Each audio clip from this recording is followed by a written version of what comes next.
আপনাদের সবাইকে স্বাগত জানাচ্ছি রাজ টিভির স্বাস্থ্য বিষয়ক নিয়মিত আয়োজন হেলথ কেয়ার সুখে অসুখে আপনার পাশের আজকের ৩৩তম পর্বে। আমাদের আজকের আলোচনার বিষয় ডায়াবেটিস রোগীদের কিডনির যত সমস্যা। আর এই বিষয়ে বিশেষজ্ঞ মতামতের জন্য আমাদের স্টুডিওতে গেস্ট এক্সপার্ট হিসেবে যুক্ত হয়েছেন দেশ বরেণ্য আন্তর্জাতিক খ্যাতি সম্পন্ন নেফ্রোলজিস্ট। আমি পরিচয় করে দিচ্ছি প্রিয় দর্শক, ডক্টর ফজলে লাহি খান, সহকারী অধ্যাপক ও বিভাগীয় প্রধান নেফ্রোলজি বিভাগ, আব্দুল মালেক উকিল, মেডিকেল কলেজ নোয়াখালী, সভাপতি স্বাধীনতা চিকিৎসক পরিষদ নোয়াখালী জেলা শাখা। স্যার, আপনাকে অনেক অনেক স্বাগত জানাচ্ছি রাজ টিভির স্বাস্থ্য বিষয়ক নিয়মিত আয়োজন হেলথ কেয়ার সুখে অসুখে আপনার পাশে আজকে ৩৩তম পর্বে যুক্ত হবার জন্য, এবং স্পেশাল থ্যাঙ্কস জানাচ্ছি নতুন আয়োজনের নতুন সেটে নতুন এই অনুষ্ঠানে নতুন করে যুক্ত হবার জন্য আপনাকে আরো বেশি বেশি ধন্যবাদ জানাচ্ছি। কেমন আছেন স্যার আপনি? আছি, আল্লাহর মতো ভালো আছি। আর সাথে সাথে আমি ধন্যবাদ দিতে চাই রাজ টিভিকে, যে অনেক দিন ধরে আমাকে এই ধরনের অনুষ্ঠান করার সুযোগ দিয়ে যাচ্ছে, এবং পাশাপাশি আমাদের স্পন্সর হেলথ কেয়ার ফার্মাসিউটিক্যাল, যারা একেবারে শুরু থেকেই আমাকে যে উৎসাহ দিয়েছে বা এই ধরনের প্রোগ্রাম করার জন্য ওরা সাপোর্ট দিয়ে যাচ্ছে। এর পাশাপাশি আমি দর্শকদেরও ধন্যবাদ দিতে চাই, ওরা অনেক দিন ধরে আমাদের পাশে আছেন, আমাদের প্রোগ্রামগুলি উপভোগ করছেন। তো আমরা চেষ্টা করছি ডে বাই ডে আমরা কিভাবে আরো নিত্য নতুন তথ্য নিয়ে আপনাদের সামনে হাজির হতে পারি। Special thanks to Basudev, doctor Basudev. এর ভিতরে বাসুদেব কনগ্রাচুলেশন দিতে চাই, ও রিসেন্টলি প্রমোশনও পেয়েছে, জুনিয়র কনসালটেন্ট হয়েছে। Thank you sir, thank you so much, it's my honour. অনেক অনেক ধন্যবাদ স্যার। আমরা শুরু করতে চাই প্রিয় দর্শক। আজকে যে টপিকসটি প্রিয় দর্শক নির্ধারণ করেছি শুধুমাত্র আপনাদের জন্য, আর এটি অত্যন্ত গুরুত্বপূর্ণ, ডায়াবেটিস রোগীদের কিডনির যত সমস্যা। প্রিয় দর্শক, আপনারা জানেন ডায়াবেটিস এমনই একটি রোগ যে রোগ অনেক রোগকে কিন্তু আমাদের শরীরে আমন্ত্রণ জানিয়ে থাকে। তার মধ্যে অন্যতম একটি রোগ হচ্ছে ডায়াবেটিক নেফ্রোপ্যাথি বা কিডনির সমস্যা। কি হয়, কেন হয়, সেই বিষয় নিয়ে কিন্তু আজকে আলোচনা হবে। এই আলোচনায় আপনারা সরাসরি যুক্ত হতে পারবেন, স্যারকে প্রশ্ন রাখতে পারবেন, তবে অবশ্যই আপনি কোথা থেকে দেখছেন এবং আপনার নাম এবং বয়স উল্লেখ করে প্রশ্নটি করবেন, যাতে করে স্যারের প্রশ্নের উত্তর দিতে সহজ হয়। প্রিয় দর্শক, জানিয়ে রাখছি আমাদের আজকের আয়োজনে scientific partner health care pharmaceuticals limited, powered by জার্বাটিন এবং ইনিটেল। আমরা চলে যাচ্ছি মূল আলোচনায়। স্যার, এই যে যে ডায়াবেটিস রোগী যারা, তাদের বিভিন্ন সমস্যা হয়, একটু ছোট্ট করে জানতে চাই একজন ডায়াবেটিস রোগীর কি কি কমপ্লিকেশন হতে পারে, অর্গান রিলেটেড কি কি প্রবলেম হতে পারে। শুরুতে এটা জেনে তারপর আমরা মূল আলোচনায় চলে যাব। ধন্যবাদ। আপনি জানেন যে ডায়াবেটিস একটি নীরব ঘাতক, এবং এটি একটি মাল্টি সিস্টেম ডিসঅর্ডার। এটি আমাদের শরীরের প্রতিটি অঙ্গ প্রত্যঙ্গকে এটা এফেক্ট করতে পারে, এবং ডায়াবেটিসের যে জটিলতাগুলিকে আমরা যদি ভাগ করি যে মাইক্রোভাস্কুলার কমপ্লিকেশন এবং ম্যাক্রোভাস্কুলার। তো মাইক্রোভাস্কুলারের ভিতরে আমরা যদি করি যে ডায়াবেটিক উপরে থেকে যদি আসি, ডায়াবেটিক রেটিনোপ্যাথি, তারপরে ডায়াবেটিক পেরিফেরাল নিউরোপ্যাথি হতে পারে, ডায়াবেটিক নেফ্রোপ্যাথি হতে পারে, তারপরে যেটি ডায়াবেটিক আমরা যেটি বলি যে ডায়াবেটিক ডার্মোপ্যাথি, এরকম অনেক ধরনের কমপ্লিকেশন। আর ম্যাক্রোভাস্কুলারের ভিতরে পেরিফেরাল ভাস্কুলার ডিজিজ, তারপরে করোনারি আর্টারি ডিজিজ, তারপর সেরিব্রোভাস্কুলার ডিজিজ। যত ভেসেল আছে এখানে মেইনলি ভাস্কুলার চেঞ্জ হয়, এবং মাইক্রোভাস্কুলেচার এবং ম্যাক্রোভাস্কুলেচার বোথ টাইপ অফ ভেসেলকে এটা ইনভলভ করে আলটিমেটলি বিভিন্ন ধরনের জটিলতা। যেমন ম্যাক্রোভাস্কুলার ভিতরে ডায়াবেটিক ফুড, যেটি গ্যাংগ্রিন হতে পারে। এগুলো হলো ইন ব্রড সেন্স আমরা বলি। এর পাশাপাশি আসলে অনেক ধরনের জটিলতা, চোখে ছানি পড়া থেকে শুরু করে গ্লুকোমা হওয়া, অনেক অনেক কিছু হতে পারে। প্রতিটা অর্গান স্পেসিফিক অনেক কমপ্লিকেশন, আমরা জাস্ট হেডলাইন গুলি উল্লেখ করেছি। অনেক অনেক ধন্যবাদ স্যার। আমরা মনে হয় যে একটি গ্রস আইডিয়া পেয়ে গেলাম যে ডায়াবেটিস রোগীদের কোন কোন অর্গানে প্রবলেম হয়ে থাকে। যেহেতু প্রিয় দর্শক, আমাদের আজকের আলোচনার বিষয় ডায়াবেটিস রোগীদের কিডনির যত সমস্যা, আমরা স্যার একটু ছোট্ট করে জানতে চাই আপনার কাছে যে ডায়াবেটিসে যারা আক্রান্ত তাদের ইন ফিউচারে কিডনির কি প্রবলেম হতে পারে। ধন্যবাদ। আমরা যদি পরিসংখ্যান দেখি সারা বিশ্বব্যাপী এবং ইনক্লুডিং আমাদের বাংলাদেশ সহ সারা বিশ্বে কিন্তু কিডনি যে ডিজিজ বা সিকেডি যদি আমরা বলে থাকি, সিকেডি নাম্বার 1 কজ কিন্তু ডায়াবেটিস মেলাইটাস। এটা মানে আমরা সবকিছু যত পরিসংখ্যানে দেখা গিয়েছে সবকিছুতেই ডায়াবেটিস নাম্বার 1-এ আসে। তো ডায়াবেটিস এমন একটি ডিজিজ, আমরা একটু আগে বলছিলাম, যেটার বিভিন্ন মাল্টি সিস্টেম ইনভলভমেন্ট হয়, তো এর ভিতরে একটি মেজর অর্গান যেটি ইনভলভ করে এবং যেটির ভয়াবহতা অনেক ব্যাপক। কারণ আমরা জানি যে কিডনি এমন একটি অর্গান, এখানে যদি ক্রনিক কোনো ড্যামেজ হয়ে যায় বা ক্রনিক কোনো প্রসেস শুরু হয়, সেটা ইরিভার্সিবল, যেটি সিকেডি আমরা যেটাকে বলি, ইরিভার্সিবল কিন্তু চেঞ্জ, একটা সার্টেন লিমিটের পরে কিন্তু এটি ইরিভার্সিবল হয়ে যায়। তো সেক্ষেত্রে যে আমরা যেটি বলবো যে ডায়াবেটিসের কারণে যেটি কিডনির মূল প্রবলেম, যেটি সিকেডি, এটি একটা সারা ওয়ার্ল্ড ওয়াইড কিন্তু number 1 cause of CKD, diabetes mellitus. আর ডায়াবেটিস যেটি আমরা আবার ডায়াবেটিসকে যেটি ভাগ করি টাইপ 1 টাইপ 2, মেজর দিয়ে দুটি টাইপ। তো সেখানে দেখা যায় যে টাইপ 2 অনেক সময় মানে একেবারে ডায়াবেটিস ধরা পড়লো সাথে সাথে কমপ্লিকেশন সহ কিন্তু রুগী আসতে পারে। কারণ অনেক ক্ষেত্রে এটি সাইলেন্ট কিলার হিসেবে কাজ করে, যে তার ডায়াবেটিস যখন ধরা পড়লো তখন আমরা যদি আর ইভালুয়েট করতে যাই টাইপ 2 এর ক্ষেত্রে, দেখা যায় যে তার রেনাল ইনভলভমেন্ট হয়ে গেছে, অলরেডি তার ডায়াবেটিক নেফ্রোপ্যাথি ডেভেলপ করে গিয়েছে। তবে টাইপ 1 এর ক্ষেত্রে ধরা পড়ে, যেহেতু টাইপ 1 ডায়াবেটিস মেলাইটাস খুব দ্রুত ধরা পড়ে, সেই কারণে আমরা বলি যে টাইপ 1 ধরা পড়ার 5 বছর পর থেকে আমরা স্ক্রিনিং করব, যে ধারণা করা হয় যে 5 বছর পর থেকে রেনাল ইনভলভমেন্ট শুরু হয়। আচ্ছা আচ্ছা আচ্ছা, অনেক অনেক ধন্যবাদ।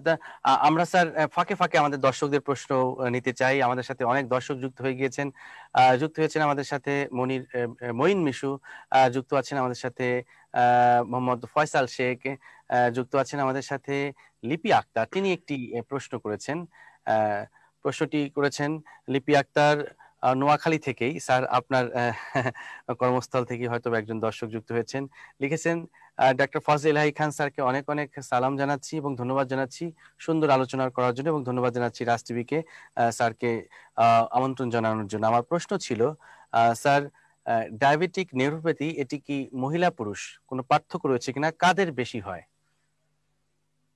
ধন্যবাদ। যেটি দর্শক বলতে চেয়েছেন মনে ডায়াবেটিক নিউরোপ্যাথি, আমরা যদিও আজকে টপিক ডায়াবেটিক নেফ্রোপ্যাথি, তারপর আমি ওখানে কিছু আলোকপাত করি। ডায়াবেটিক নিউরোপ্যাথি, অসুবিধা নেই, আমি ডায়াবেটিক নিউরোপ্যাথি নিয়ে একটু বলি। উনি যেটি যেহেতু জানতে চেয়েছেন, ডায়াবেটিক নিউরোপ্যাথির এখানে মেল ফিমেল তেমন কোনো ডিফারেন্স নাই। সেখানে ডায়াবেটিক নিউরোপ্যাথির মধ্যে আবার কিছু হয়, আমরা যেটাকে এক কথা বলে ডায়াবেটিক পলিনিউরোপ্যাথি, এটার ভিতরে যেমন সেন্সরি নিউরোপ্যাথি হতে পারে, মোটর হতে পারে, অটোনমিক নিউরোপ্যাথি হতে পারে। তো এখানে মেল ফিমেলের কিন্তু সেরকম ডিফারেন্স নাই, কারণ এটা ডিপেন্ডস করে ডায়াবেটিসের উপরে, ডিউরেশন অফ ডায়াবেটিস এবং কতটা কন্ট্রোলে আছে। যত মানে ডায়াবেটিস যদি আনকন্ট্রোল থাকে এবং তার ডিউরেশন অফ ডায়াবেটিস যত বাড়বে, ততই কিন্তু এই নিউরোপ্যাথি হওয়ার সম্ভাবনা বেড়ে যায়। এবং এটিও কিন্তু একটি ইরিভার্সিবল কমপ্লিকেশন।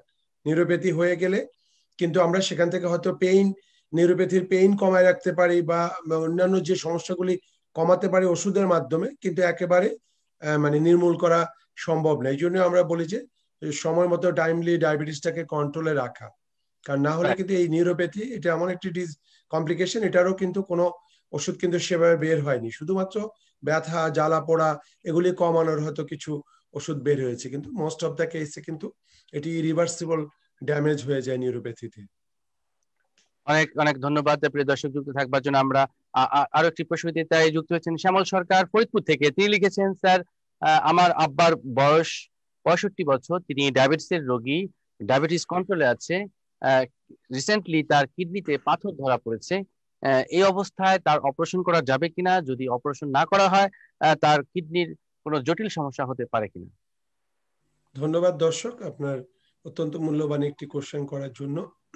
আপনি যেটি বলেছেন আপনার বাবার ডায়াবেটিস আছে এবং কিডনি ফাংশনও নর্মাল, কিন্তু ইদানিং যেটি একটি স্টোন ডিজিজ ধরা পড়েছে। তো আমরা যেটি কারণ আমরা জানি যে ডায়াবেটিসে কিডনিটা কিন্তু ভালনারেবল থাকে, ডায়াবেটিস রোগীদের কিডনি খুবই ভালনারেবল থাকে, যে কোনো মুহূর্তে ওদের কিন্তু রেনাল ইনভলভমেন্ট হতে পারে, এটা অনেক সময় প্রিডিক্ট করা যায় না। ইভেন ডায়াবেটিস ভালো কন্ট্রোল থাকার পরও কিন্তু কিছু জেনেটিক কারণ, বিশেষ করে আমাদের এই ইন্ডিয়ান সাবকন্টিনেন্ট ককেশিয়ানদের ক্ষেত্রে দেখা গেছে যে জেনেটিক প্রিডিসপোজিশন আছে, যে আমরা যদি ডায়াবেটিস ভালো নিয়ন্ত্রণে রাখার পরও কিন্তু ইভেন ডায়াবেটিক নেফ্রোপ্যাথি হতে পারে। তো সেক্ষেত্রে যেহেতু এমনি কিডনিটি ঝুঁকিপূর্ণ, এরপরে যদি এই ধরনের সুপার ইম্পোজ কিছু থাকে, যে স্টোন ডিজিজ অথবা কিডনিতে কোনো অবস্ট্রাকশন অথবা কোনো ইনফেকশন, এগুলোর সাথে সাথে কিন্তু এটি ট্রিট করতে হবে, কারণ স্টোন থাকলে এটি কিন্তু একটা ইনসাইটিং এজেন্ট ফর ইনফেকশন।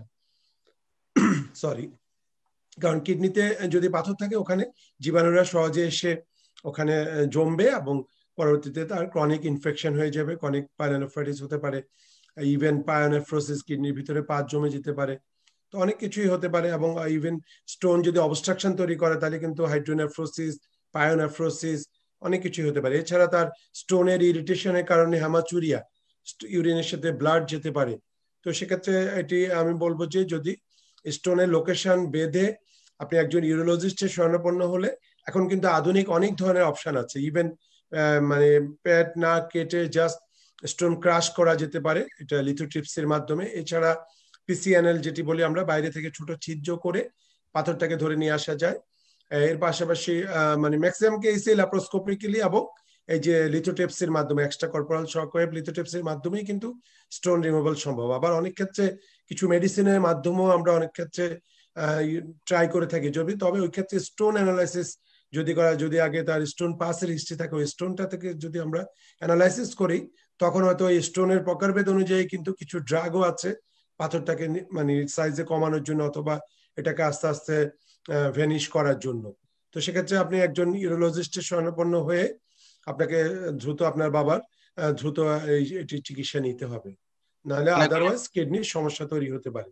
অনেক অনেক ধন্যবাদ। মানে প্রিয় দর্শক, স্যার যথার্থই পরামর্শ দিয়েছেন। আপনি দ্রুত একজন নেফ্রোলজিস্ট অথবা ইউরোলজিস্টের পরামর্শ গ্রহণ করে আপনার বাবার সমস্যাটি সমাধান দ্রুত করুন, তা না হলে একটি সমস্যা হতেই পারে।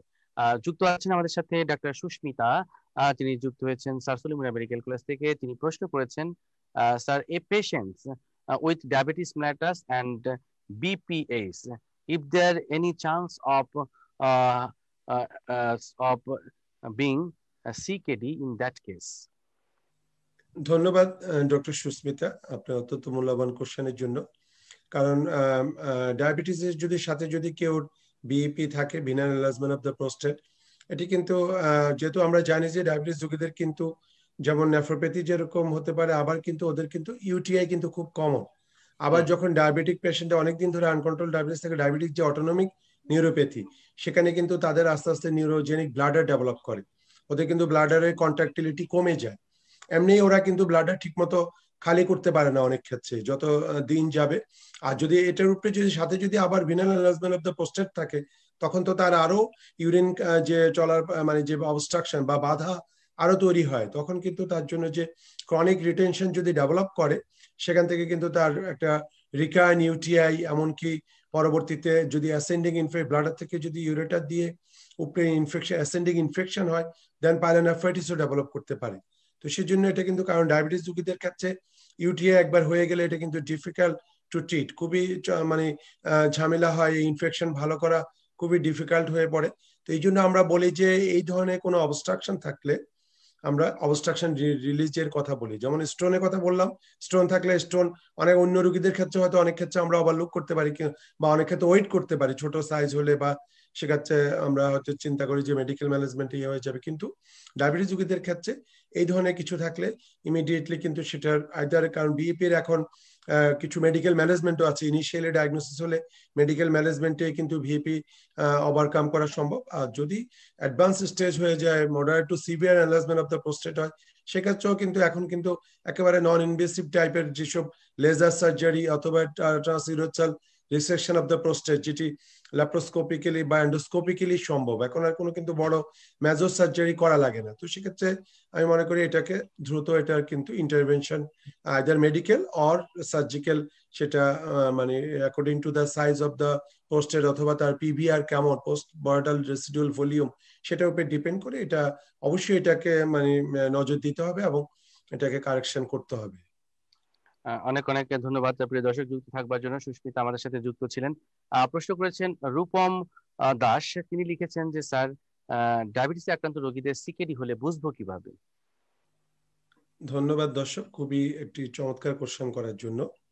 সিকেডি আমরা যে বলি, সিকেডির যে definition, any type of either structural or functional abnormality of the kidney যেটা persist for more than 3 months, 3 মাসের বেশি যদি কেউ স্ট্রাকচারাল অ্যাবনর্মালিটি অথবা ফাংশনাল অ্যাবনর্মালিটি বলতে আমরা বুঝি ইউরিনে যদি প্রোটিন যায়, প্রোটিন ইউরিয়া, অথবা কোনো মানে যে কাস্ট যদি পাই, মানে active sediment, that means haematuria, তারপর কাস্ট, তারপর প্রোটিন ইউরিয়া, এগুলি যদি থাকে 3 মাসের বেশি পারসিস্ট করে, অথবা তার যদি স্ট্রাকচারাল কোনো অ্যাবনর্মালিটি দেখা যায়, এটা যেটা আমরা ডিটেক্ট করবো আল্ট্রাসাউন্ডে, তো সেক্ষেত্রে আমরা এটাকে সিকিডি বলি। সেটা তো ডায়াবেটিস রোগীদের সিকিডি হয়েছে কিনা বা এটাকে আমরা আর্লি স্টেজে যেটি বলে ডায়াবেটিক নেফ্রোপ্যাথির, আমরা ইনিশিয়ালি কিভাবে ধরতে পারবো সিকিডি হচ্ছে কিনা বা তার চান্স আছে কিনা, আমরা যেটি আমরা করতে পারি যে ইনিশিয়ালি আমরা যদি 24 আওয়ার্স ইউনাইট প্রোটিন অথবা স্পট ইউরিনে যদি অ্যালবুমিন ক্রিয়েটিনিন রেশিও এসসিআর দেখি, যদি তার আমরা যেমন আমরা নর্মালি ইউরিনে যে আমরা লেস দেন 30 মিলিগ্রাম পার মানে পার এমএল এটা যে প্রোটিন যায়, যদি 30 থেকে 300-র ভিতরে প্রোটিনুরিয়া হয় সেটাকে আমরা বলি মাইক্রো অ্যালবুমিনুরিয়া, আর 300-র উপরে চলে গেলে সেটাকে বলি ম্যাক্রো অ্যালবুমিনুরিয়া। তো আমরা প্রথম দিকে এই 24 আওয়ার্স ইউনাইট প্রোটিন অথবা আমরা ইউরিনে স্পট স্যাম্পলে এসিআর করে আমরা বুঝতে পারবো যে তার কতটুকু অ্যালবুমিন যাচ্ছে।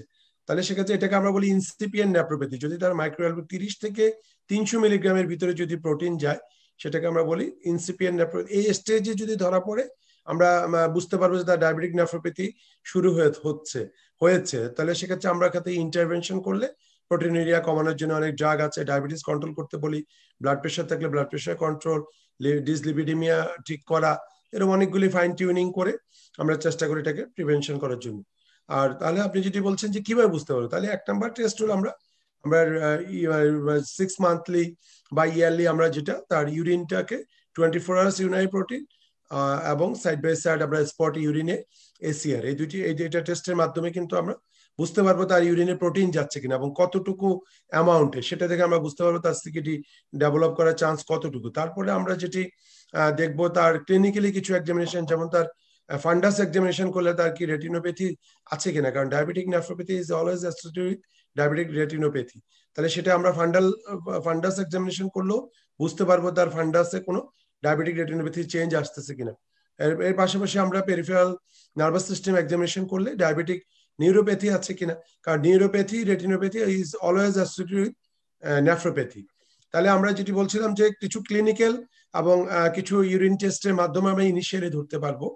আর পরবর্তীতে এটি বলছি আমি যে ক্রিয়েটিনিন বাড়ারও আগে, সেক্ষেত্রে ক্রিয়েটিনিন নর্মাল কিন্তু আমরা আগে থেকে ধরতে পারবো, কারণ দেখা যায় যে ডায়াবেটিক নেফ্রোপ্যাথিতে সিকিডি হওয়ার আগে কিন্তু অনেকগুলি স্টেজ পার হয়। প্রথমে এই ধরনের মাইক্রো অ্যালবুমিনুরিয়া স্টেজ, তারপরে ম্যাক্রো অ্যালবুমিনুরিয়া, এভাবে প্রোটিনুরিয়া বাড়তে বাড়তে একসময় ইভেন নেফ্রোটিক রেঞ্জ প্রোটিনুরিয়া, একেবারে জাস্ট লাইক নেফ্রোটিক সিন্ড্রোমের মতো মেসিভ প্রোটিনুরিয়া নিয়ে রোগী অ্যানাসারকা নিয়ে প্রেজেন্ট করতে পারে। আর ইনিশিয়ালি কিন্তু এটি একটা সমস্যা যে অনেক ক্ষেত্রে কিন্তু সাইলেন্ট থাকে, কারণ আমরা ডায়াবেটিসকে বলি যে সাইলেন্ট কিলার, কারণ কিডনির দেখা গেলো যে কিডনি ফাংশন 50-60% কমে যাওয়ার পরে যে কিন্তু ক্রিয়েটিনিন বাড়ে।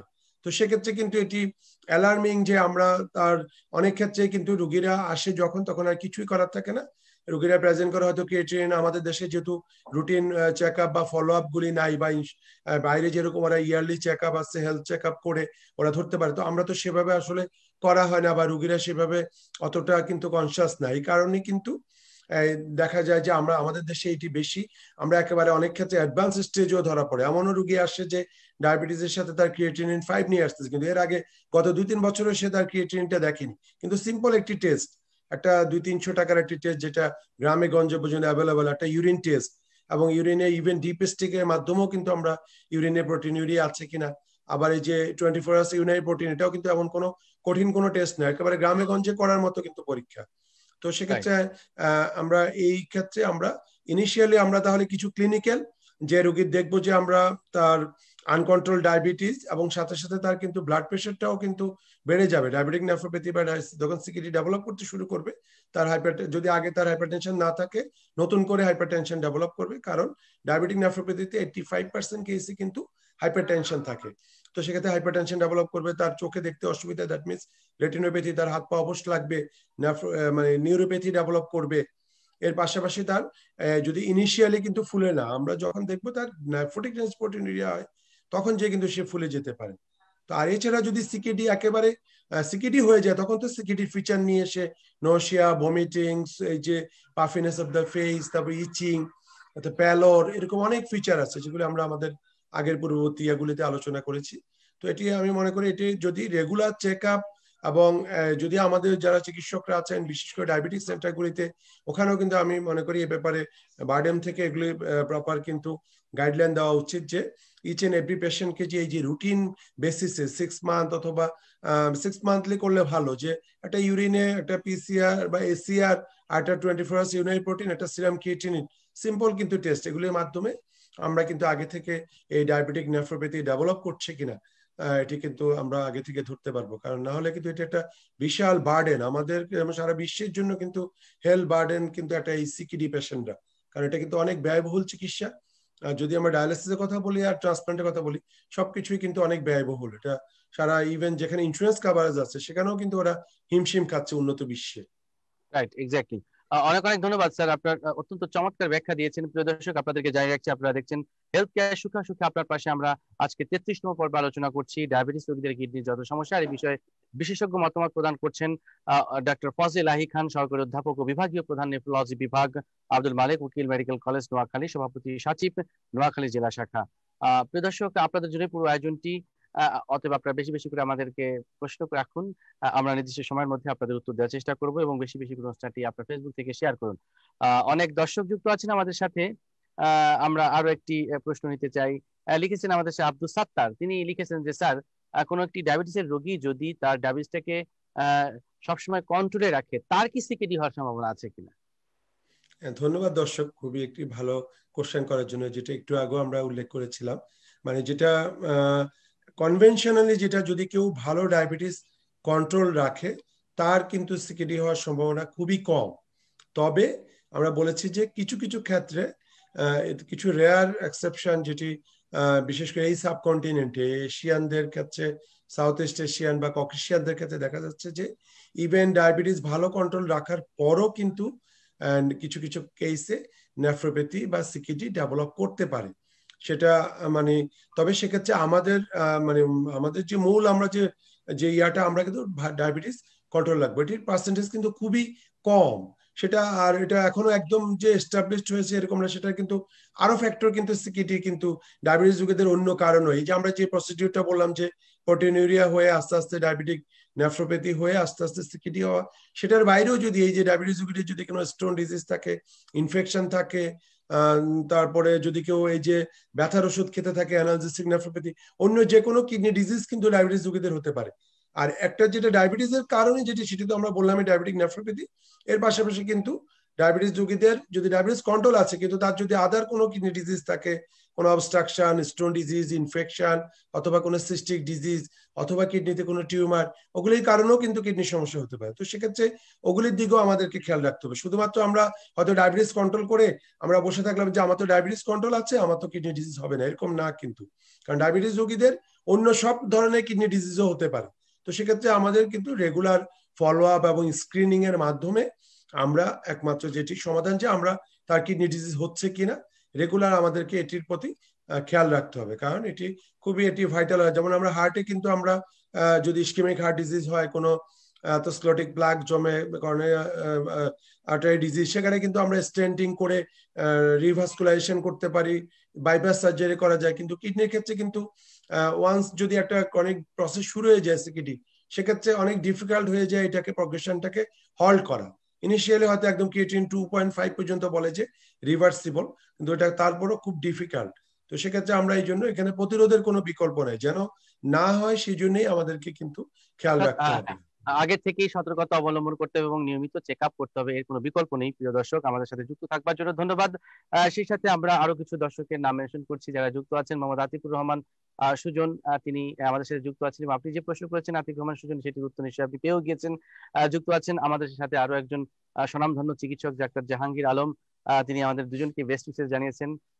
Best wishes for both anchor and আর আজকের গেস্ট, অর্থাৎ স্যারকে অভিনন্দন জানিয়েছেন। বেলাল আহমেদ আপনাকে স্যার চমৎকার একটি কমপ্লিমেন্ট দিয়েছে।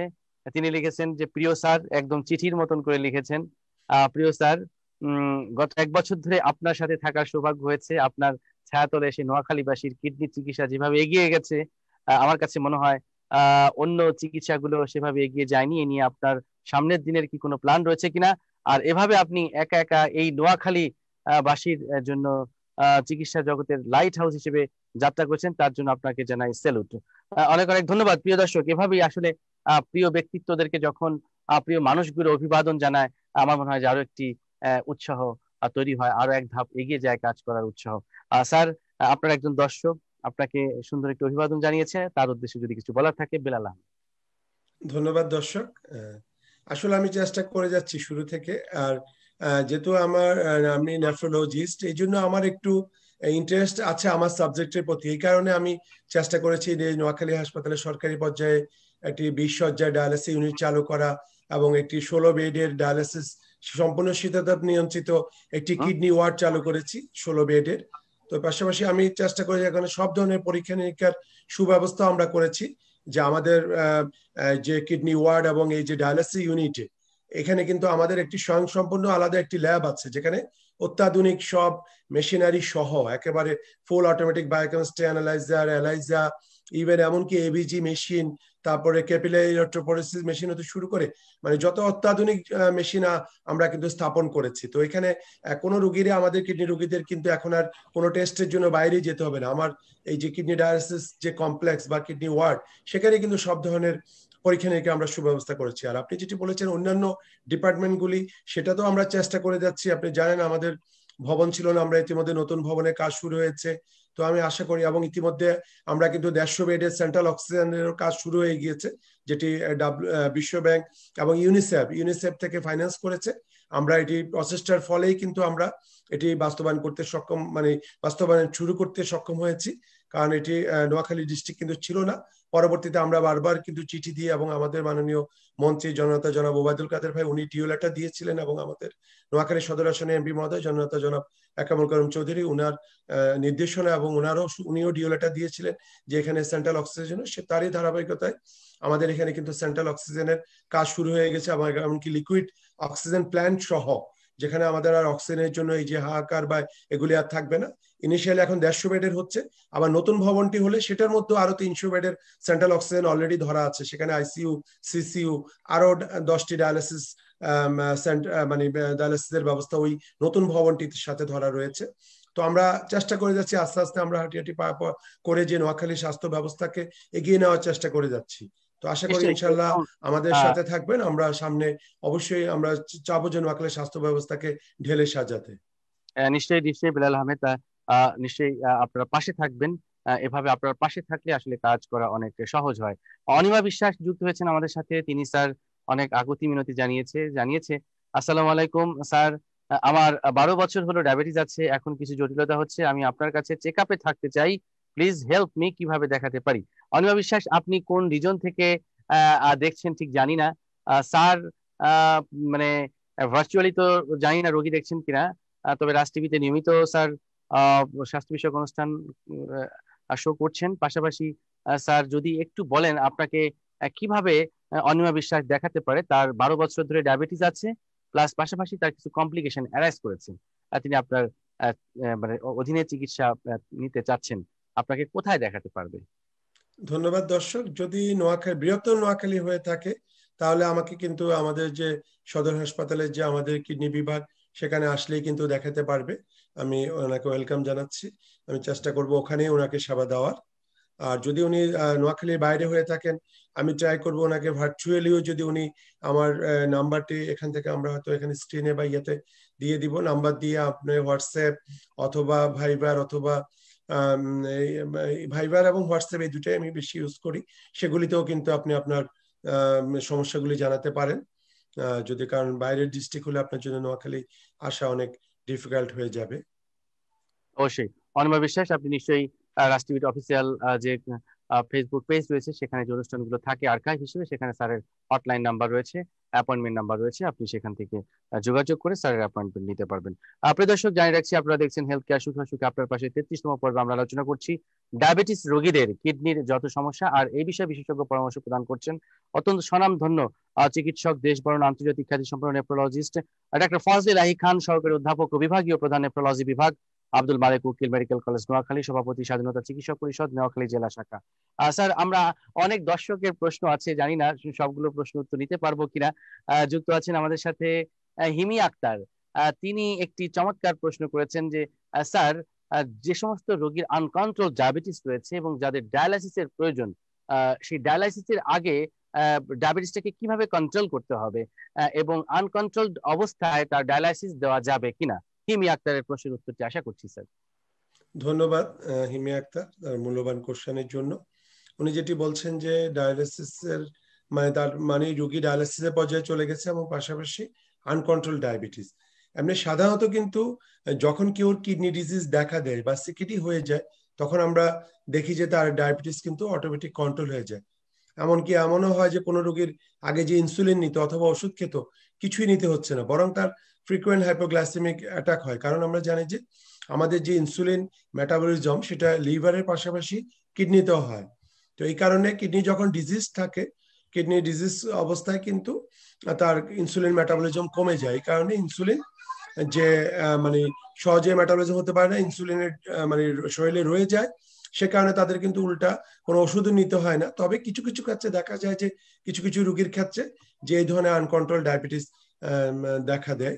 তো সেক্ষেত্রে ডায়ালিসিসের ক্ষেত্রে যে নেওয়ার ক্ষেত্রে কিন্তু ডায়াবেটিস কোনো বাধা না, যে আনকন্ট্রোল হোক। আর কারণ আমার তো ডায়ালিসিসের পারপাসটি ভিন্ন, তাকে তার মানে লাইফ সেভিং প্রসিডিউর, যে তার সে আমরা যখন তার ইএসআরডি এন্ড স্টেজ রেনাল ডিজিজ অথবা একেআই হলো, সেখানে তাকে তো আমরা যখন ডায়ালিসিস কখন দিই, আমরা যে বলি যে life is inevitable without renal replacement therapy, কারণ সে রেনাল রিপ্লেসমেন্ট থেরাপি না দিলে তার বেঁচে থাকার সম্ভাবনা কমে আসে, তখনই আমরা ডায়ালিসিস দিই। সেখানে যেহেতু লাইফ সেভিং প্রসিডিউর, সেখানে কিন্তু আমাদের ডায়ালিসিস দিতে হবে, সেক্ষেত্রে ইরেসপেক্টিভ অফ ডায়াবেটিস কন্ট্রোল আছে কি নাই। কিন্তু আমরা সাইড বাই সাইড তখন ডায়াবেটিস কন্ট্রোলে নিয়ে আসবো। এবং আবার দেখা যায় যে ডিউরিং ডায়ালিসিসের কারণেও কিন্তু কিছু সুগারও কিন্তু ওয়াশ আউট হয়, তখন কিন্তু ওদের কিন্তু এমনি আবার সুগার কমে আসে। এমন আমরা দেখি যে অনেক রোগী ডিউরিং ডায়ালিসিস হাইপোগ্লাইসেমিয়া ডেভেলপ করে। তো সেক্ষেত্রে আমি মনে করি যে আনকন্ট্রোল ডায়াবেটিস ডায়ালিসিসের কোনো বাধা না, তবে আমাদেরকে অবশ্যই ডায়াবেটিসটাকে নিয়ন্ত্রণে নিয়ে আসতে হবে। কিন্তু ডায়ালিসিসের ক্ষেত্রে অন্যান্য যেমন আনকন্ট্রোল ডায়াবেটিস থাকলে অনেক সাথে অনেক অপারেশন আমরা করতে মানে করা যায় না, কন্ট্রা ইন্ডিকেশন থাকে অনেক ক্ষেত্রে, কিন্তু ইমার্জেন্সি অপারেশন আমরা করি। কিন্তু রুটিন অপারেশনের ক্ষেত্রে আনকন্ট্রোল ডায়াবেটিস থাকলে আমরা সেটা ডিলে করে দিই, ডিফার করে দিই। কিন্তু ডায়ালিসিসের ক্ষেত্রে এরকম না, সেটা কিন্তু যদি রোগীর যদি ইন্ডিকেশন থাকে, রোগীর ডায়ালিসিস করতেই হবে, তার চিকিৎসক পরামর্শ দিয়ে থাকে, তাহলে ডায়াবেটিস কোনো বাধা না, তাকে অবশ্যই আগে ডায়ালিসিস করতে হবে এবং সাইড বাই সাইড আমরা তার ডায়াবেটিস নিয়ন্ত্রণে আনবো। অনেক অনেক ধন্যবাদ প্রিয় দর্শক, সুন্দর একটি প্রশ্ন করার জন্য। আমাদের সাথে আরো একজন দর্শক যুক্ত আছেন, দীপান্বিতা পাল। তিনি লিখেছেন, স্যার অনেক অনেক ধন্যবাদ আপনাকে সুন্দর আলোচনা করার জন্য। আমি খুব মনোযোগ দিয়ে আপনার কথাগুলো শুনছিলাম, তবে একটি প্রশ্ন আমার মাথার মধ্যে ঘুরপাক খাচ্ছে, যে সমস্ত রোগী ডায়াবেটিস এবং কিডনি সমস্যা রয়েছে তারা কি করোনার ভ্যাকসিন নিতে পারবে কিনা?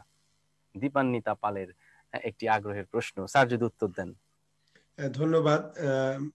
দর্শক কিন্তু খুব ভালো একটি কোশ্চেন করেছেন। যদিও আমাদের এরকম কোনো কিন্তু ভ্যাকসিনের কন্ট্রা ইন্ডিকেশন নাই, শুধুমাত্র যেমন ক্যান্সার পেশেন্ট অথবা খুব মরিবাউন্ড পেশেন্ট, খুবই ইমিউনোসাপ্রেস কন্ডিশন, যেখানে তাদের ভ্যাকসিন দিয়েও ইমিউনিটি গ্রো করবে না, সেই সব ক্ষেত্রে ছাড়া এই যে ডায়াবেটিস সাথে সিকিডি আছে, সেক্ষেত্রে কিন্তু ভ্যাকসিন, করোনা ভ্যাকসিন নিতে কিন্তু কোনো সমস্যা নেই। তার যদি আদার কোনো কন্ট্রা ইন্ডিকেশন না থাকে, তাহলে সেক্ষেত্রে বয়স যদি পারমিট করে, সেক্ষেত্রে কিন্তু কোনো সমস্যা নেই, করোনা ভ্যাকসিন নিতেই পারবে। কারণ এখানে যে ভ্যাকসিনটি, আমরা তো এটা সরাসরি, এটি একটি আমাদের যে ভ্যাকসিনটি আমাদের দেশে এসেছে, যেটি অক্সফোর্ড অ্যাস্ট্রাজেনেকা, সেটি কিন্তু একটি ভাইরাল ভেক্টর একটি ভ্যাকসিন, যেটা জাস্ট করোনা ভাইরাসের স্পাইক প্রোটিন দিয়ে সেটা আমাদের বডির ভিতরে অ্যান্টিবডি তৈরি করানো হচ্ছে এবং আমাদের টি সেলকে স্টিমুলেট করা হচ্ছে। তো সেক্ষেত্রে এটি কোনো সমস্যা না যে না ভাইরাস এই মানে ভ্যাকসিন নিলেই আমাদের শরীরে ভাইরাস চলে আসবে। আমরা কিন্তু এটি কোনো লাইভ ভাইরাস না, এটি যেমন কিছু মেসেঞ্জার আরএনএ ভ্যাকসিন তৈরি হয়েছে, আর কিছু হলো মানে এই ধরনের আমরা কিছু ভাইরাল ভেক্টরের মাধ্যমে এটাকে এটিনিউটেড করে আমরা কিন্তু কিছু করোনা ভাইরাসের কিছু কম্পোনেন্টটাকে আমরা কিন্তু শরীরে প্রবেশ করাচ্ছি। তো সেক্ষেত্রে কিন্তু ডায়াবেটিস সাথে সিকিডি ক্ষেত্রে করোনা ভ্যাকসিন নেওয়ার ক্ষেত্রে কোনো কন্ট্রাইন্ডিকেশন নেই। শুধুমাত্র যাদের লাইফ এক্সপেক্টেন্সি খুব কম, একেবারে ফ্রেল পেশেন্ট, ওল্ড এজ, একেবারে মরিবাউন্ড, যার এত মাল্টিপল অনেকগুলি ডিজিজ আছে, ক্যান্সার পেশেন্ট, এগুলির ক্ষেত্রে বলা হয়েছে যে মানে এটাকে না দিতে। কিন্তু আসলে ওভাবে ভ্যাকসিনের যে ট্রায়াল, যেহেতু আমাদের এই প্যান্ডেমিক সিচুয়েশনে খুব দ্রুত মানে ভ্যাকসিনটি নিয়ে আসা হয়েছে, এটা কিন্তু লার্জ স্কেলে কিন্তু স্টাডি করার, সব ধরনের এজ পপুলেশনে বা বিভিন্ন ধরনের যে কোমরবিড কন্ডিশন নিয়ে ওভাবে কিন্তু ট্রায়াল করা যায়নি। ইভেন প্রেগনেন্সিতেও ট্রায়াল করা হয়নি, এমনকি 18 বছরের নিচে বা কোনো কোনো ট্রায়ালে 16 বছরের নিচেও ট্রায়াল করা হয়নি। এই জন্য আমরা কিন্তু এখন প্রেগনেন্ট লেডি, তারপরে মানে 18 বছরের নিচে যাদের, ওদের ক্ষেত্রেও কিন্তু আমরা এটি কিন্তু এখন প্রয়োগ করছি না। হয়তো আগামী বছর সেটি ট্রায়ালের পরবর্তীতে, কারণ যেহেতু অনগোয়িং অনেক ট্রায়াল চলমান আছে এবং অনেকগুলি ভ্যাকসিন কিন্তু আমাদের পাইপলাইনে আছে। তো সেক্ষেত্রে আমি মনে করি এটি মানে এই ক্ষেত্রে, তবে এটি একটা হচ্ছে ইয়ার বিষয় যে এখানে আমরা যেমন মানে সিকিডি রোগীদের কিন্তু যখন ভ্যাকসিনেশন করি হেপাটাইটিস বি, সেখানে কিন্তু ডাবল ডোজ দিই। তো এক্ষেত্রে যেহেতু এখনো কোনো এটার উপরে কোনো ট্রায়াল হয়নি, ওদের কেমন অ্যান্টিবডি তৈরি হচ্ছে, ওদের ডোজের শিডিউলিংটা কি বেশি লাগবে আরো, না এটা কিন্তু এখনো কেউই বলতে পারে না। কারণ যেহেতু এই মানে এটা ভ্যাকসিনটা ডেভেলপ করা হয়েছে কিন্তু মাস পপুলেশনের কথা চিন্তা করে, যেহেতু একটা আলাদা কোনো টার্গেট পপুলেশন বা কোনো গ্রুপকে চিন্তা হয়নি। কারণ কিন্তু এমনি ডায়াবেটিস সিকিডি রোগীদের কিন্তু আমরা কিন্তু ভ্যাকসিনেশন দিতে বলি, উৎসাহিত করি, কারণ তাদেরকে যেমন আমরা হেপাটাইটিস বি ভ্যাকসিনেশন দিই, তারপরে ইনফ্লুয়েঞ্জা ভ্যাকসিন, তারপরে আমরা নিউমোকক্কাল ভ্যাকসিন, কারণ এদের কিন্তু সহজেই যে কোনো ইনফেকশন হতে পারে। এই কারণে আমরা কিন্তু ডায়াবেটিস রোগীদের কিন্তু ভ্যাকসিনেশনটাকে উৎসাহিত করি। এদের ক্ষেত্রে কোনো ডায়াবেটিস উইথ সিকিডি রোগীদেরকে, সেক্ষেত্রে কোনো ভ্যাকসিনেশনের কন্ট্রাডিকশন মানে আমার জানা নেই। অনেক অনেক ধন্যবাদ প্রিয় দর্শক আমাদের সাথে যুক্ত থাকবার জন্য। আমরা স্যার অনুষ্ঠানের একেবারে শেষ ভাগের দিকে চলে এসেছি, তবে আমাদের দর্শকদের আগ্রহ অনেক বেশি, অনেক প্রশ্ন রেখেছে প্রিয় দর্শক। যে প্রশ্নগুলো আপনারা করছেন ইতিমধ্যে অনেক দর্শকেরই সেই একই প্রশ্ন ছিল, উত্তরগুলো স্যার ইতিমধ্যে দিয়ে দিয়েছেন। আপনারা পুরো অনুষ্ঠানটি শুরু থেকে শেষ পর্যন্ত আবার দেখবেন, এবং এটি দেখার জন্য যেটি করতে হবে, আপনার ফেসবুক থেকে রাজ টিভির অফিসিয়াল পেজটি এখনই লাইক করে রাখতে হবে। পাশাপাশি আপনি অন্যভাবেও দেখতে পারবেন আপনার স্মার্টফোন থেকে। সেখানে আপনি গুগল প্লে স্টোরে যে রাজ টিভি অ্যাপসটি ডাউনলোড করে 24 ঘন্টায় আপনি রাজ টিভির এই অনুষ্ঠানটি দেখতে পাবেন, এবং এই অনুষ্ঠানটি আবার পুনঃপ্রচার হবে আগামীকাল সকালবেলা।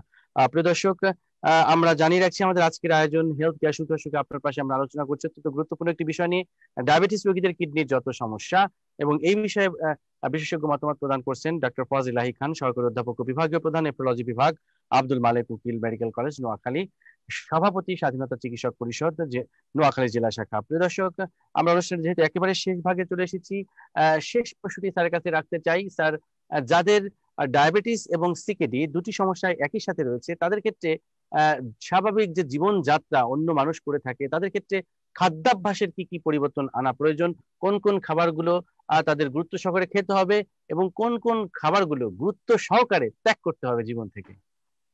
ধন্যবাদ ডক্টর বাসুদেব, অত্যন্ত একটি ভালো কোশ্চেন করার জন্য। কারণ ডায়াবেটিসের সাথে যখন সিকিডি হয়ে যায়, তখন কিন্তু তাদের কিছুটা জীবনযাত্রা কিন্তু মানে একটু লিমিটেড হয়ে যায়, বিশেষ করে খাবার দাবারের ক্ষেত্রে। কারণ আমরা জানি যে বিশেষ করে আমরা যে প্রোটিন রেস্ট্রিকশন দিই আমাদের যারা ডায়াবেটিক নেফ্রোপ্যাথি বা সিকিডি রোগীদের, প্রোটিন কিন্তু আমরা বলি যে তাদের বডি ওয়েটের অনুযায়ী 0.8 থেকে 1 gram per KG body wait.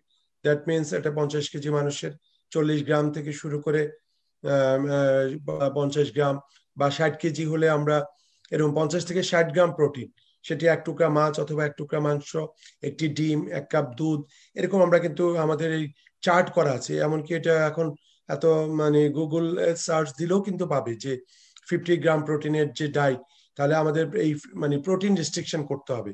এটি খুব গুরুত্বপূর্ণ। এখানে বেশি পরিমাণে প্রোটিন খাওয়া যাবে না। যেমন আমরা আমাদের হয়তো আমাদের মানুষদের বেশি খাদ্যাভ্যাস, আমরা বেশি পরিমাণে প্রোটিন খেতে পছন্দ করি, যে মাছ মাংস বা এরকম অনেক একসাথে অনেক খেয়ে ফেলি আমরা। তো সেক্ষেত্রে এটা করা যাবে না, ওদেরকে লিমিটেড প্রোটিন খেতে হবে। এটা একটা গুরুত্বপূর্ণ। আর হলো কিছু কিছু শাক সবজিতে যেটি সমস্যা আছে, বিশেষ করে যেমন টমেটো, তারপরে গাজর, আলু, এরকম অনেক ধরনের যেগুলিতে পটাশিয়াম বেশি, তো সেসব সবজি আমাদেরকে কিছু ক্ষেত্রে অ্যাভয়েড করতে হবে। আবার কিছু কিছু ক্ষেত্রে আমরা আরেকটা করতে পারি, যেটা সবজিগুলিকে কেটে কুচি করে কুসুম গরম পানিতে ভিজিয়ে রেখে আধা ঘন্টা পানিগুলি ফেলে দিয়ে তারপর রান্না করতে পারি, তাহলে পটাশিয়ামটা বের হয়ে যায়। আর কিছু যেমন বিচি জাতীয় বা ডাল জাতীয় যেসব খাবার, এগুলি টোটালি অ্যাভয়েড করতে বলি। সব ধরনের ডাল এবং এই যে শিমের বিচি বা মটরশুঁটি, এই ধরনের খাবারগুলি টোটালি অ্যাভয়েড করতে হবে।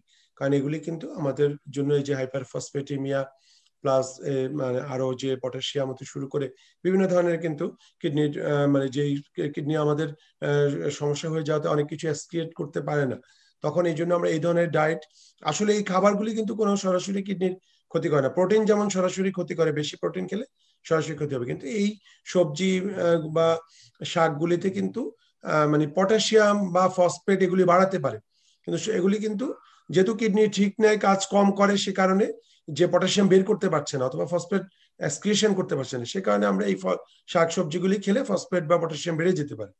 আর যেটি আরো যেমন কিছু ফলের ক্ষেত্রে, আমরা ফলের মধ্যেও কিন্তু পটাশিয়াম আছে অনেক, ম্যাক্সিমাম ফলেই। তো আমরা শুধুমাত্র বলি যে আপেল, নাশপাতি, পেঁপে, পেয়ারা, আনারস, এই 5টি ফল খেতে বলি। এগুলি মোটামুটি একদম লো পটাশিয়াম, এগুলি মানে খাওয়া যেতে পারে। মানে আপেল, নাশপাতি, পেঁপে, পেয়ারা এবং আনারস, এই 5টি ফল এই খেতে পারবে। এছাড়া অন্যান্য ফলগুলি অ্যাভয়েড করতে হবে, কারণ এগুলিতে মানে পটাশিয়াম থাকে অন্যান্য ফলগুলিতে। সেক্ষেত্রে পটাশিয়াম বাড়লে হাইপার ক্যালিমিয়া হয়ে কিন্তু বিভিন্ন ধরনের সমস্যা, রোগীর হার্ট অ্যাটাক হতে শুরু করে, যেটি কার্ডিয়াক অ্যারেস্ট হয়ে যেতে পারে, অ্যারিথমিয়া হতে পারে, অনিয়মিত হৃদস্পন্দন সহ মানে বিভিন্ন ধরনের, কারণ পটাশিয়াম খুবই ডেঞ্জারাস। পটাশিয়াম লেভেল বেড়ে যেয়ে পেশেন্ট কিন্তু এমনকি মৃত্যু মুখে কিন্তু পতিত হতে পারে। তো সেই জন্য খাবারের ক্ষেত্রে একটি চার্ট অনুসরণ করে, যেমন ডায়াবেটিস রোগীদের যেমন আমরা চার্ট দেওয়া থাকে, সেভাবে মানে ডায়াবেটিসের সাথে যদি কিডনি ডিজিজ থাকে, তখন আরো ওই চার্ট তো ফলো করবে। এর পাশাপাশি আরো কিছু খাবার, যেমন প্রোটিন রেস্ট্রিকশন এবং এই যে পটাশিয়াম কন্টেনিং যেসব ভেজিটেবলস, এগুলি অ্যাভয়েড করা অথবা প্রসেস করে খাওয়া। আর এটা হলো কিছু কিছু কিছু ফল অ্যাভয়েড করা যেগুলিতে হাই পটাশিয়াম আছে, এটি গুরুত্বপূর্ণ। এছাড়া পানি খাওয়ার ক্ষেত্রে যদি তার ডাক্তারের পরামর্শ দিয়ে থাকে, তার পানি কতটুকু খাবে সেটা তার কিডনির জিএফআর অনুযায়ী, তার কিডনির ফাংশন কোন স্টেজে আছে সে অনুযায়ী আমরা কিন্তু তার লিমিটেশন করে দিই।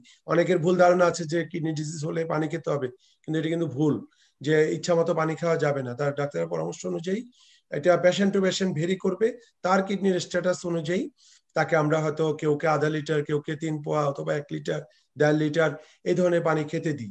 তো সেক্ষেত্রে এটি কিন্তু মাথায় রাখতে হবে, পানিরও কিন্তু লিমিটেশন আছে। আলগা লবণ খাওয়া যাবে না। তারপরে চর্বি জাতীয় খাবার অ্যাভয়েড করতে হবে, কারণ এমনি রোগীর সিকিডি রোগীর কিন্তু পানি, শরীরের মধ্যে পানি ধরে রাখার প্রবণতা বেশি থাকে, লবণ খেলে আরো বেশি পানি রিটেনশন হবে। তো সেই জন্য সল্ট টোটালি অ্যাভয়েড করতে হবে, কোনো অ্যাডেড সল্ট খাওয়া যাবে না। এবং মানে চর্বি জাতীয় খাবার অ্যাভয়েড করতে হবে, অতিরিক্ত তেল তৈলাক্ত খাবার অ্যাভয়েড করতে হবে। রাইট, অনেক অনেক ধন্যবাদ। আমরা কিন্তু স্যারের যে ডায়েট চার্টটা, প্রিয় দর্শক, আপনারা পরবর্তীতে আবার শুনবেন, হয়তোবা মনোযোগ দিয়ে শুনছেন, কিছুক্ষণ পর আবার ভুলে যেতে পারেন। আর এজন্য আবার এই অনুষ্ঠানটি দেখবেন, প্রয়োজনে নোট করে রাখবেন, এবং আপনি নিজে নোট করে রাখলেই হবে না, যে অন্যকেও সরবরাহ করতে হবে। কারণ ডায়াবেটিস এবং কিডনির রোগ যদি একই সাথে হয়, সেক্ষেত্রে কিন্তু মানে জীবনটাই অনেকটা টানা হেঁচড়ার মধ্যে চলে যাবে। অথবা আসলে আমরা সতর্ক হই। স্যার, আমরা অনুষ্ঠান শেষ করতে চাচ্ছিলাম, কিন্তু একটা জায়গায় এসে থমকে গেলাম, যেহেতু একজন বাবার বিষয়ে প্রশ্ন করেছে হাজেরা খাতুন সাথী, যেহেতু তার বাবার সম্পর্কে জানতে চেয়েছে। এই জায়গাটিতে খুব সেন্সিটিভ আমরা, মা বাবার বিষয়ে আসলে আমরা সবাই খুব কেয়ারি।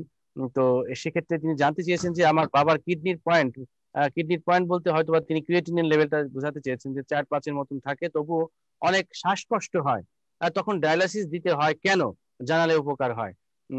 হাজেরা খাতুন সাথীর প্রশ্নের উত্তরটি আশা করছি স্যার, তার বাবার সম্পর্কে জানতে চাই। ধন্যবাদ দর্শক। যেটি উনি বলতে চাচ্ছিলেন, আমার মনে হয় মেবি ওনার বাবা যদি ডায়ালিসিসে আছে, মেবি হুম, হুম, হয়তো ডায়ালিসিস নেয় এবং ওনার ক্রিয়েটিনিন হয়তো 4-5 এরকম থাকে, এটা হুম, হুম, মনে হয় উইথ ডায়ালিসিস। তো উনি যেটি রাইট, বলছিলেন যে শ্বাসকষ্ট। শ্বাসকষ্ট উঠে যাচ্ছে, তো ডায়ালিসিস রোগী যারা, আমরা কিন্তু স্ট্যান্ডার্ড ইয়া হলো আমাদের সপ্তাহে 12 ঘন্টা ডায়ালিসিস, সপ্তাহে 3 দিন।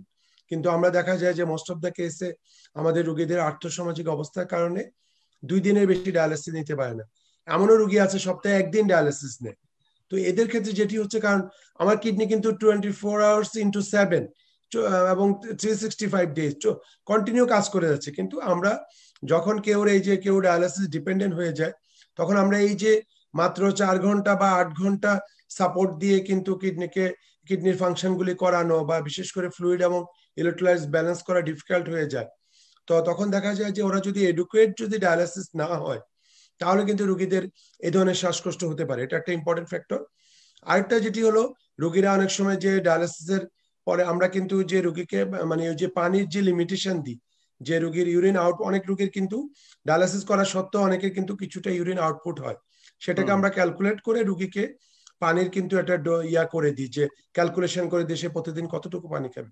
তো অনেক ক্ষেত্রে রোগীরা দেখা যায় যে পানির পাশাপাশি যে আরো লিকুইড জাতীয় খাবার খাচ্ছে সেগুলি হিসাবে আনে না, যেমন দুধ খাচ্ছে অথবা আরো রসালো কোনো কিছু খাবার খাচ্ছে যেগুলির মধ্যে ফ্লুইড আছে। তো সেই খাবারগুলি সহ ক্যালকুলেশন করে খেতে হবে। আবার অনেক সময় রুগীরা মানতে চায় না, ওদের পিপাসা বেশি পায়, অনেক পানি খেয়ে ফেলে, তখন কিন্তু দেখা যায় যে রুগী যে হয়তো আজকে ডায়ালিসিস দিয়ে গেল, একদিন পরেই রুগীর আবার শ্বাসকষ্ট। কারণ কি, তার এটা কেন হচ্ছে, ভলিউম ওভারলোড, তার শরীরে আবার পানি জমে যাচ্ছে, এই পানিগুলি ফুসফুসে জমা হচ্ছে, শরীরে বিভিন্ন জায়গায় জমা হচ্ছে, তখন রোগীর শ্বাস নিতে কষ্ট হয়। তো এই ক্ষেত্রে আমার অ্যাডভাইস আপনার বাবার প্রতি বা আপনারা যেটি খেয়াল রাখবেন, রুগীকে নিয়মিত ডায়ালিসিস করা, অন্তত সপ্তাহে 2 দিন, আর 3 দিন হলে সবচেয়ে ভালো।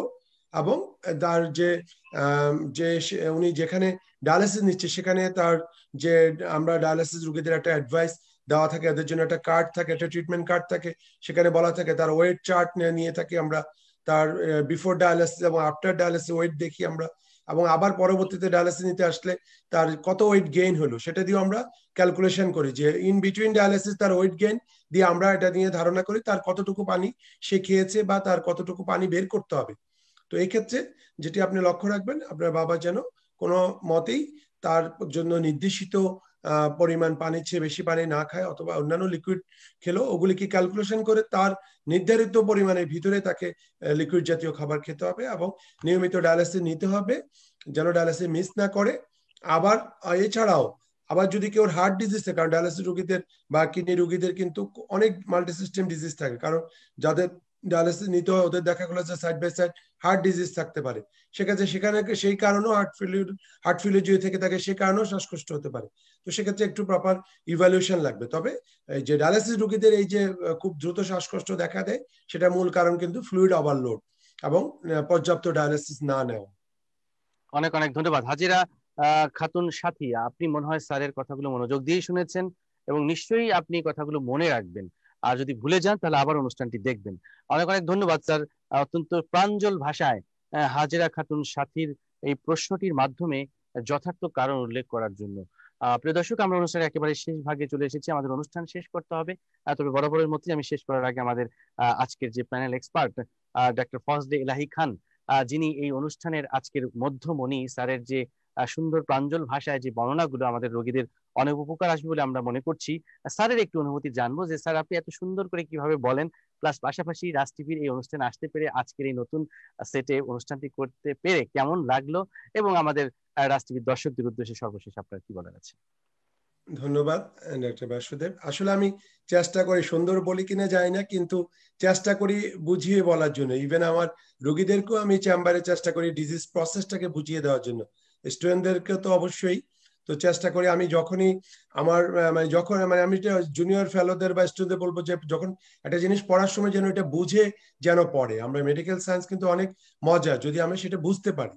এই জন্য আমি বলবো যে নলেজ গেইন করতে হবে, কারণ আমরা যদি টোটাল ডিজিজ প্রসেসটা সম্বন্ধে আমার আইডিয়া থাকে, টোটাল জিনিসটা জানা থাকে, তখন কিন্তু আমাদের প্রকাশ করতে সুবিধা হয়। তো আমি ভালো বলে কিনা জানি না, কিন্তু চেষ্টা করি আমি বলার, যে টোটাল প্রসিডিউরটা বলার চেষ্টা করি।